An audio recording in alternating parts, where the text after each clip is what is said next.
think the hard thing in the first half, we really, I think we had 14 plays before the 2-minute drill. A couple of those are third downs. So you're probably looking at 10 plays because we didn't get any first downs. And the runs we called were efficient. We were in good shape, and we could see that we had some good runs going forward, and we just didn't get the plays. We just got to get a first down. And that's really what hurt us in the first half. The second half, we were able to call it the way we wanted it because, it was just a 14-point game. We felt like we were right there on the verge of scoring, and so you were able to call that stuff, and we were getting good, efficient runs out of it. So there were things to be pleased of in the run game that we finally got a chance to put it out there, and we know that we can be successful in that area going forward. What does the passing game also go off of that, whatever success you have with the play action stuff you want to do? It does. It does. You see those backers coming downhill in the second half, and so it knows you can call some play actions, call some nakeds to take advantage of that, to counter that, because that was a really good front seven we faced, and when they come downhill, it makes it really hard on the run game, and so you got to be one step ahead and call some of those play actions and nakeds to take that pressure off the linemen in the run game. And so you're right in that once you start to get that rhythm in the run game and they start keying into it, and we got to stop the run, there's the balance of the complementary stuff that plays off of it. What was the biggest difference in why you were able to find that rhythm you needed in the second half offensively as opposed to just it's just getting the first down of the drive. It's really as simple as that. Now we got some momentum. Now we can be in attack mode. You're never really in attack mode when you jog off the sidelines. You call the first play. It's not as efficient as you want it to be. And so now second down, you're a little bit behind, and they're still attacking you, and then you're off the field on third down. That's the way it played out in those first two quarters. And so you just can't get into attack mode. And all it takes really is just that one, okay, we converted that first third down, and now we're rolling. And we just could not get that in the first half. And it starts with me. We got to make sure that we're calling better plays to put us in position to where we can get into that mode, and then the players can feel that rhythm and really get going. Struggling to find a spark in the first half offensively. You get a 92-yard kick return for a touchdown. It could have been a big spark. It's taken away. Did the officials that made the call at least have the decency to tell you what he saw? They told us that he was grabbing jersey, and so that's the call that was on the field. And again, we just stress to our guys when you're on the perimeter, when you're on the edges, and you're out in space and you're blocking guys one-on-one, that's the things they're looking for. And whether you agree with it or not, that's just the way it is, and you got to be careful. And so it is that's a good spark that we were looking for there. And I think it was after their touchdown and their 2-point conversion, and that would have provided a good spark for us. And we're counting on DP and all those guys on the kickoff return team to give us another one. Let's go get another one then. They didn't get that one, so we'll come back and try to get another week. What did you see from what have you seen from Tate in the weeks leading up to the move? I mean, I'm sure it wasn't just one little thing, but in order to make a move like that, playing so many snaps, yeah. What is it that he brought to the table that you needed, you felt? Auden had a really good training camp, and then he got hurt, and he missed, I think, I can't even remember now, but he missed a preseason game maybe at the very end there, and he missed the first regular season game. And so that was he just didn't get a chance to get out there and get the reps as we prepared for those games. But where Auden has been consistent is he's got aggressive hands and he's tough. And those are two traits that you love and you can find a role for. He's physical in the run game. He really looks like a tight end playing receiver is what he looks like. And so he's a guy that there's a role for in this offense. And when his number's been called, he's produced for us, and so he's got a great catch radius. He catches the ones you throw to him, and just felt like he deserved an opportunity to. We really moved John over to the other side and thrust him into the role at Z. Is there a reason why you switched? I think you get I think it was just the best position to put those guys in, and so that was a good change of pace for us. How much did some of Tate's run after catch impress you? Because we haven't seen a lot of that from him before. Right. I think everything about Auden has been impressive thus far, and everything that we've asked him to do, he's been able to do, and he's hard to take down. He is good. He had some really good shallows that he caught, and he had tight turns. He got upfield and got us the maximum yardage. Really, you're going to get on some of those, and so that was really good to see. And he's a guy we tried to put him in that position last week on the one-on-one out there on the perimeter. That was the whole thought process, was get him one-on-one with the corner, and they rallied and made a pretty good play, but he got 6 yards. And so those are just things that he brings to the table. You had said that Carl Lawson was going to be a time decision, not playing. What was the reason behind it? Just it wasn't in his best interest to put him out there. We worked him out before the game, and he just wasn't quite ready to go. So we do think, as far as injuries go, we're going to see a turn in a positive direction here. We got 8 days, really no injuries of consequence that happened in the game. Guys fought hard, and so now we get some guys that sat out the game that hopefully, again, some of them are day-to-day right now, but I feel like that 8-day window is going to give us a lot of depth back. Zach, last week you talked about how it's just week 3, it's not time to panic.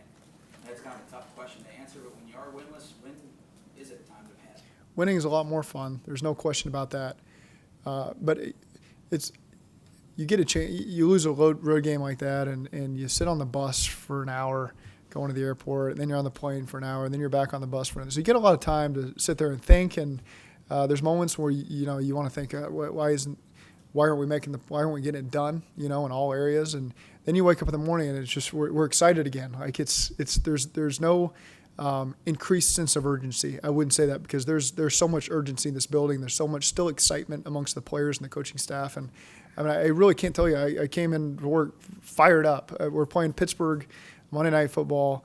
We got a chance to get this thing headed in the right direction. We're 0-3. It's not the way we wanted to start, but we do see positive things happening that we can continue to build on. And we can't make some of the mistakes that we make and expect to win. We can say every game that there's a play that should have gone our way one way or another. Every team in the league can say that on a given Sunday. And so those aren't excuses we can make. We just got to be the guys that go and make the play, make the decision to get it done and get a win. But, we know that we're headed in the right direction. And pretty soon it's going to start to turn for us. And then we just know that good things are headed our way if we continue with this approach. And guys have stayed bought in and been positive. Follow up on that. Does it feel better? I know there is no moral victories, but when you are like Seattle, like this game in Buffalo, you're a play away from winning the game. Would you rather have it that way than being like week 2 every week, right? I wouldn't disagree with that. We just got to get it done, and there's just no way around it. We got to get it done. And again, there's some positive vibes still flowing through this facility this morning, and guys are excited to get back on track. And like we said, there's no better way to get back on track than to go out there and have a great performance this week. Holding on the field in a game like this, I mean, when it happened, you don't know what kind of consequence it could hold, but it did hold a big one, obviously. Yeah. You might have been kicking for a game-tying field goal down the stretch of the game. How frustrating was that to have 12 men on the field? It was. That was just we got to have better communication to solve that problem. That's really what it came down to. And those moments, it's debatable. Do you want to use the timeout? You're thinking, okay, if they do decide to go for it, then we're going to get a stop here, and it'll hurt them. That's the balance there. Is this the moment we want to use this timeout? And we chose not to use it right there. Does a team, particularly one with a lot of new pieces in the coaching staff, have to learn how to win? Is that part of where you guys are at right now as a team? I wouldn't say you're off on that. And sometimes it just takes one. It just takes that first one to get it rolling. And we're hungry for that one. We desperately want it right now. The important thing is that we don't deviate from the things. We stay the course, and we know where we're headed. And we're excited to get that first win, and then just let them snowball from there, because you do get the sense that that's what could be coming. How important is it for you to be positive? Because this team's lost 10 of its last 11 dating back to last year. Is one of the reasons you've been so positive because they just need to hear it after a lot of just losing over an extended period of time? No, the reason for the positivity is we truly have an unwavering belief that we're doing things the right way, and that it's coming. And so it's not that we're just convincing ourselves that we need to be positive. It's true. It's real. I mean, I feel it. Everybody feels it, and we feed off of each other. I'm around the players. I feel it from them. I'm around the coaches. I feel it from them. I hope that they feel it from me, because truly we have that belief. And I know it's probably hard to hear when a team's 0-3 to hear people sit up here and say that, but it's the truth. And I'm excited this week as I was for week 1 at Seattle. Really, I still feel the same way about this football team. Is this a must-win game for you? No, I wouldn't use. I think every week our objective is to win the game, and that's all there is to it. You said you're going to get some players back. What's AJ's status? You expect him to practice this week? I really don't know. I don't expect him to practice this week. I guess that would be the update. He's still making good progress over there. I watch him on the rehab field. I really hate to make predictions on what his timeline is, because I just think he's making the progress we expect him to make, and he's certainly trending in the right direction. I don't want to give any timetable on next week, week after that. I don't want to do any of that stuff, but it'll be exciting when we do get him back. So you safe to say he's probably not going to play. If he's not going to practice this week, he's probably not going to play this week. He will not play this week. Your defensive line emptied their tank pretty much in this football game. They're on the field the first half, Mhm. 46 plays. There was only one rotator, defensive end. Yep. Those guys were on the field a ton. How do you, I guess having an extra day this week will help in the Mhm. recovery. But when you're in a situation like that where your defense has been really taxed, how do you adjust for that? That is what is hard, and especially playing a quarterback of that nature, where he extended a lot of plays. Because you're right. I mean, when you have 3 D linemen that are inactive and that depth's gone, and you're playing out there and the guys run around extending plays like that, I thought that the effort was tremendous from the pursuit. Really, from all those guys, never stopped. But it does get difficult. You do get tired. You're out there for that many plays, and especially the amount of time in the first half they were on the field because we couldn't get them a break. I really was just impressed by the effort. I just was really proud of the way that those guys kept competing, and really limiting them all the way there to the end of the fourth quarter and not allowing a lot of points. How did you think Billy Price played? I thought Billy was solid at left guard. I thought that he did a nice job stepping in. He's his first playing time of the year, really, outside of those 13 plays or whatever from the week before, and really thought our O-line as a whole, I really liked the way they competed. I thought they did a nice job in the run game, giving us opportunities. I thought in protection to go on the road against that rush, they all had around 1 sack, and so just really thought that they fought and competed. Long week, Michael Jordan probably be able to come back and play. I mean, is it still Michael Jordan's job at this point? We'll see. I don't want to make any predictions on if he's able to come back yet. It's good issues to have in the O-line room when you got a guy like Billy that comes in and plays well. That's only a good thing. So we'll continue to talk through that this week. You mentioned the Steelers game. How much do you know about this rivalry? Do guys in that locker room tell you how heated it's got in the past? How excited are you just to get into it? Because this Steelers-Bengals thing has been pretty fun the last few years. This has been one of the premier, from afar, it's been one of the best divisions to watch football. You always know that it was going to be a slugfest, dogfight, whatever you want to call it. And obviously there's a history here between these two teams. It's fun to watch. That's what makes this league so much fun, and being here so much fun as you get to play in games like this. And so I haven't really had a time to talk about it too much with the team. We've only been around them for a couple hours today, but certainly know that there is history here, and it's going to be a fun one on Monday night. You got any games that stick in the mind? There any games that stick in your mind? Yeah, there's some. You do try to educate yourself on the history, of the Bengals with the divisional opponents, and so I've certainly watched my fair amount of things in this offseason, trying to prepare myself for what's in store with the division, and so you get a pretty good sense of the feelings here, and people aren't shy when you're out in the community in the offseason of letting me know their thoughts on the Steelers. So I know that we got that going for us too. No Bell, no Brown, Ben is down. You're a guy that evaluates quarterbacks everywhere. What's your take on Mason Rudolph? He's a good football player. We'll watch this tape to see how he's playing this year. I haven't got a chance to do that yet, but I did think coming out of Oklahoma State, he was one of the better ones in that class, and wouldn't have been surprised if someone took him in the first round. I do remember that. He was a really solid, consistent, accurate passer. And again, I don't have any observations from how he's played so far this year, but I just know that off the college tape, he was a really good football player. How do you feel like Andy played yesterday, and how do you evaluate that?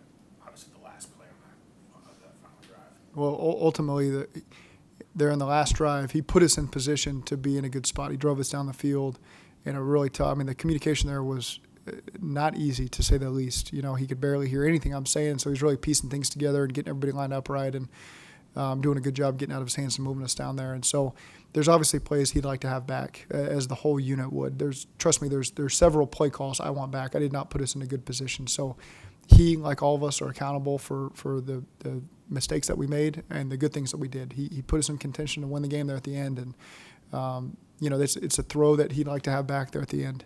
And that's just a tough way to lose the game, and feel bad for him, feel bad for everybody, feel bad for all of us. And we were down there and we had a shot, and again, there's a lot of things that lead up to that, though, right? I mean, we could have had better calls that put us in better position early in the game, and we hopefully have the lead, or maybe it's a tie game or just kicking a field goal to win it. So I know that I can do a better job putting us in position at an earlier point in the game. It looked like the passing lane was open on that throw, or was that a part of the effect of it going behind? Or I don't know how much.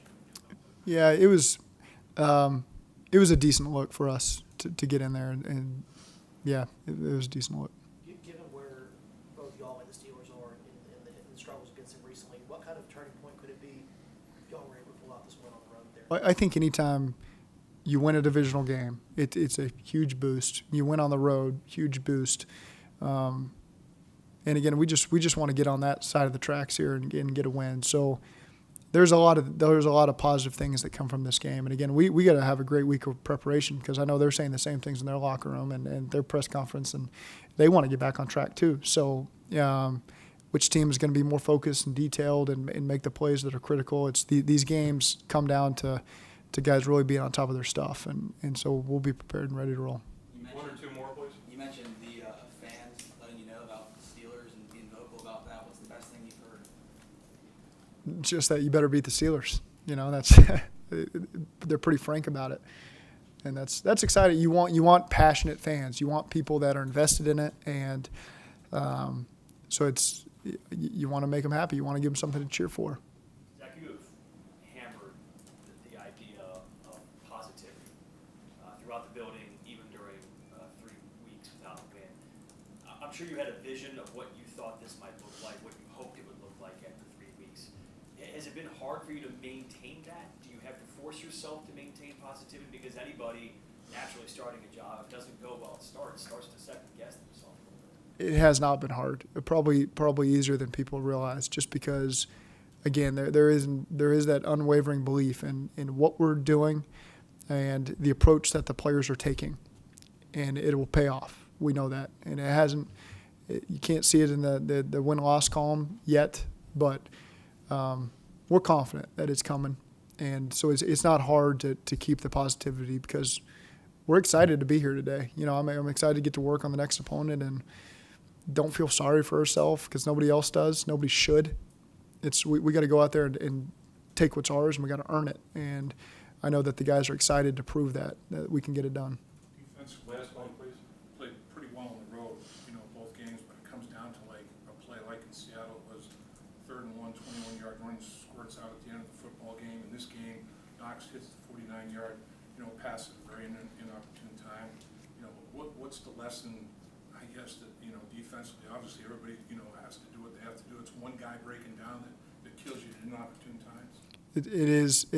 That's the play that everyone remembers, and so you can be detailed and on top of your stuff the entire game, and the one play that everyone remembers is the play that got away, and so unfortunately that's the way that it went on defense, and it's no different coaching quarterbacks forever. It's the guys play terrible all game, and they make one big throw in the fourth quarter to win it, and they get the game MVP and all that. It's people just remember that final play, and unfortunately for us, it went the wrong way, and that's what people remember. But again, I thought that our defense put us in position to win the game.